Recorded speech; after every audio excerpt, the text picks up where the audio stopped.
শেষে জাপানে অসাধারণ ইলুমিনেশন হয়ে থাকে নতুন বছরকে ঘিরে এবং ক্রিসমাসকে ঘিরে। হ্যালো এভরিওয়ান, আসসালামু আলাইকুম। আশা করছি সবাই আপনারা অনেক ভালো আছেন। শুরু করছি আমার নতুন আরেকটি ব্লগ। আমি আজকে টোকিওর ফুতাকো তামাগাওয়ার স্টেশনে এসেছি। সেই জায়গাতে প্রতিটা স্টেশনই খুব সুন্দরভাবে ইলুমিনেশন করা হয়েছে। এটা প্রতি বছরই হয়ে থাকে আর আমার খুবই ভালো লাগে ইলুমিনেশন।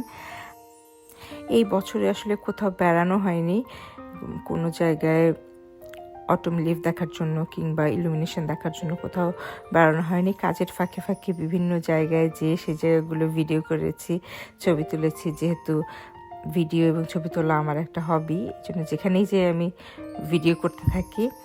আর এবছর আমার মেয়ের জুকেনের জন্য, মানে চুগাকো জুকেন মানে হচ্ছে মিডল স্কুলের ভর্তি পরীক্ষা, তো এই অসম্ভব সুন্দর ইলুমিনেশন দেখতে দেখতে যেন একটা একটা স্বপ্ন ড্রিমি একটা ভাব লাগে আসলে।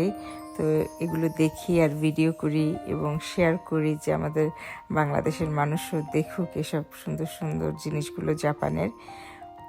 তো ফ্রেন্ডস, আপনারা দেখতে থাকুন আর অবশ্যই আমার জন্য, আমার মেয়ের জন্য দোয়া করবেন।